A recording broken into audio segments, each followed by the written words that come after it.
Cameroun est occupé, oui, mentalement, spirituellement et tout ce que vous voulez, avec votre président. Et les amis, bonjour, bonjour. Vous avez vu écouter l'allocution de cette sœur. C'est une Congolaise, hein.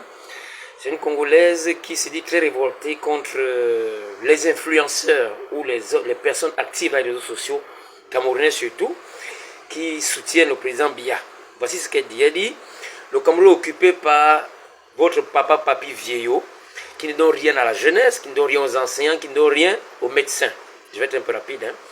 Il n'investit en rien, il n'investit l'argent en rien. Et vous venez nous dire ici qu'il faut le laisser parce que vous voulez danser. Donc pour elle, la raison pour laquelle on doit laisser le président Biya au pouvoir, c'est parce que les Camerounais veulent danser. Elle dit, il faut grandir un peu. Elle demande aux Camerounais de grandir. Parce que pour elle, les Camerounais ne grandissent pas, ils sont petits dans la tête. Voilà pourquoi ils soutiennent le président Biya.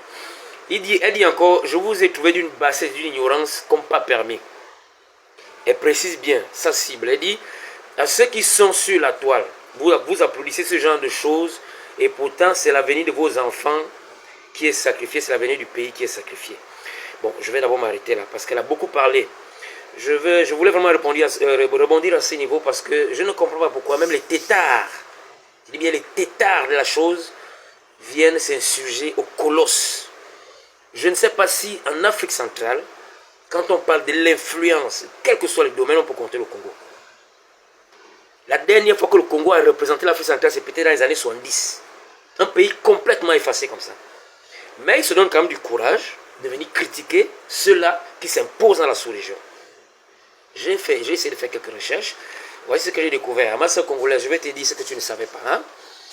Le Congo, non seulement a 5 millions d'habitants, c'est-à-dire que vous êtes sous-peuplé. Vous n'avez que 2 universités d'État, alors que le Cameroun en a une dizaine. Votre président fait quoi? Vous avez en 60 ans 3111 km de route bitumée. En 60 ans, la médiocrité elle-même. 3000 km en 60 ans. Tu ne peux pas parler de ça.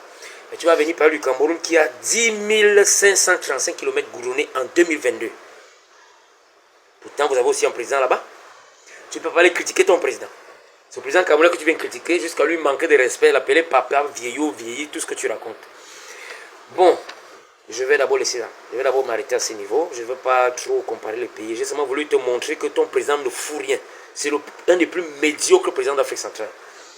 Au lieu de venir insulter les présidents des autres, insulte d'abord le tien, qui ne fout rien là-bas. Bon, tu t'insurges ici contre les personnes actives dans les réseaux sociaux. Moi, personnellement, je suis de ceux-là qui soutiennent le président Biya. Je vais t'expliquer pourquoi. Le Congo est géré jusqu'à aujourd'hui par la France-Afrique.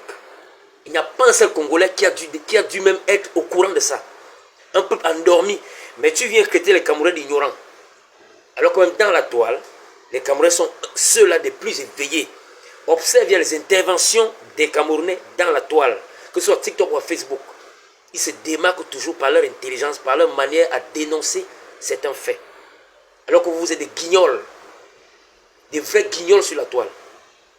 Si tu t'insurges contre ceux-là qui supportent le président Biya, c'est parce que justement tu ne comprends pas que les pays francophones sont régis par la France-Afrique.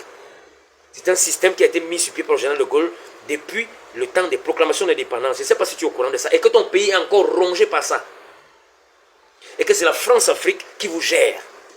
Or, le président Biya a pris conscience de ça et s'est défait de la France-Afrique. Voilà pourquoi on le soutient. Tu comprends? Je ne peux pas supporter un jeune président inconscient. Je préfère supporter un vieux président conscient qui libère son pays.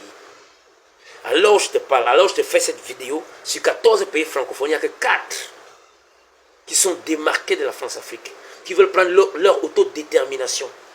C'est le Cameroun, le Mali, le Burkina, le Niger. Ton pays est cité dedans? Non. Prends d'abord conscience de ça. Non seulement vous croupissez dans le chômage, le sous-développement. Je n'ai pas voulu relever ici les choses que j'ai découvertes parce que ce serait insulter le pays. Non. Je vais seulement répondre par rapport à tes dires. Il y a des Congolais que je respecte. Il y a des choses humiliantes ici. Si on vous dit certaines vérités dans votre pays, vous n'allez pas supporter. Je préfère ne pas parler de ça. Je rebondis exclusivement sur ce que tu as dit. C'est à toi que je m'adresse pour que tu prennes conscience. Tu comprends? Pendant les accords, pendant les indépendances, il a été signé des accords. Je ne fais que le dire ici tous les jours. Je fais ce coupage avec ta vidéo pour que tu prennes conscience de ça. Toutes les richesses, le Congo est dans le golfe de Guinée. Toutes les richesses du Congo appartiennent à la France. Est-ce que tu es au courant de ça? C'est la France qui gère. C'est juste qu'aujourd'hui, vous n'avez que 3000 km de route goudronnée. C'est parce que chaque fois que vous devez faire des travaux publics dans votre pays, c'est d'abord les sociétés françaises que vous appelez. Alors, comme elles sont là pour vous bouffer, elles font ce qu'elles veulent. Vous, Congolais, vous n'êtes même pas encore conscient de ça. C'est ça qui explique le retard dans des infrastructures chez vous. Est-ce que tu comprends ça? Voilà. Et le président Biya a compris ça, il s'est démarqué de ça. Voilà pourquoi il est sorti de ce qu'on appelle les accords coloniaux. Or, ton pays est encore dedans. Donc, si tu dis donc que, qu'est-ce que tu as me dit là? Que c'est l'avenir des enfants camerounais, le pays du Cameroun, l'avenir du Cameroun est sacrifié, et que l'avenir de la jeunesse est sacrifié, en réalité, c'est l'avenir de ton pays qui est sacrifié. Parce qu'il est encore hypothéqué dans la France-Afrique. Or, le Cameroun vient de se démarquer de ça depuis 2020. Le Cameroun a commencé déjà à construire son avenir par lui-même. Ce que le Congo n'est pas encore prêt de faire. Donc, le véritable pays qui est sacrifié pour l'instant, c'est ton pays. Ce n'est pas le Cameroun. Est-ce que tu comprends ça? Voilà, c'est un de mes abonnés qui m'a envoyé cette vidéo. J'ai été jugé, j'ai été choqué de constater qu'une grande personne comme toi, tu peux te tromper autant. Tu n'as même pas de culture politique. Tu lèves ta bouche tout simplement parce qu'un Camerounais t'aurait énervé. Alors tu dis, moi aussi je parle du Cameroun. Tu viens dire des bêtises comme ça, tu viens étaler ton ignorance. Alors va te recultiver, va voir quelle est la situation géostratégique et géopolitique de ton pays. Tu verras que l'avenir de ton pays est hypothéqué dans les accords coloniaux. Il faut d'abord vous départir de ça. Toutes vos richesses appartiennent encore à la France. Vos démocraties appartiennent à la France. Vos présidents sont placés là par la France. Tu comprends? Vous êtes les premiers à être perdus. Tant que vous êtes encore dans les accords coloniaux, je crois qu'on ne devrait même pas compter sur vous. Et pire encore, on ne voit aucun jeune du Congo dénoncer ça. Aucun. Vous êtes endormis. Vous êtes même dans le coma. Vous n'avez aucune culture de la chose politique. Vous vous levez, vous criez au chômage, vous criez aux galères, sans trop chercher à savoir pourquoi vous souffrez. Toi qui as la chance d'avoir une certaine influence des réseaux sociaux, au lieu de dénoncer ça, tu viens plutôt t'insurger contre ceux-là qui sont libérés, entre-temps ton pays est encore dans la prison. Parle d'abord de la libération de ton pays, sors d'abord de la France-Afrique. Là, tu viendras parler parmi les personnes dignes, parce que vous n'êtes pas encore digne. Un prisonnier n'a pas de dignité. Est-ce que tu comprends? Ton pays est encore en prison.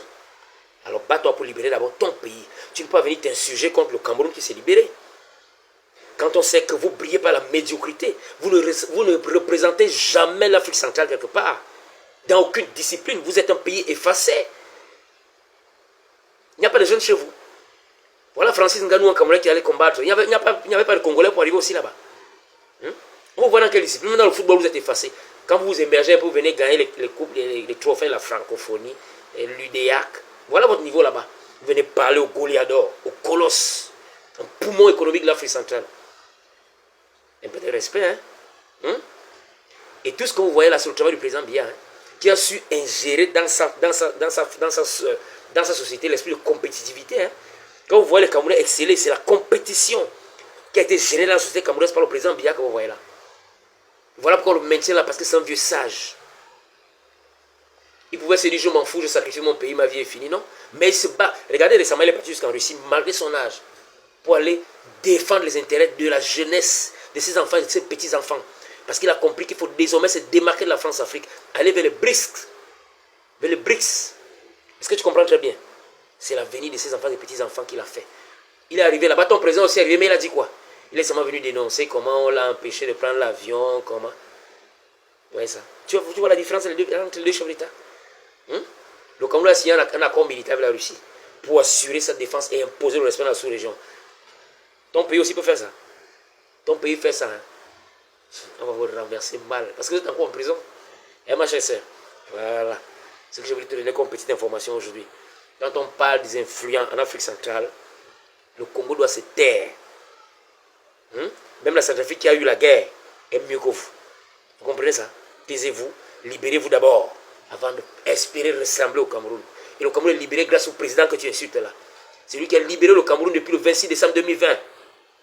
On attend aussi que le nom de ton président soit inscrit en lettres d'or parmi les grands chefs d'État qui ont libéré leur pays. C'est ce que vous n'arrivez pas encore à faire. Voilà, ce sera tout. Ceux qui me suivent pour la première fois, bien vouloir vous abonner, partager, liker. Vous voyez, quand je tombe sur des brebis égarés comme ça, je les recadre, je les fustige pour leur mettre la culture, la chose politique dans la tête. Cette fille est encore inculte, il lui fallait ça. Sur ce, je vous quitte en vous souhaitant de passer une très bonne journée. On se revoit à la prochaine vidéo.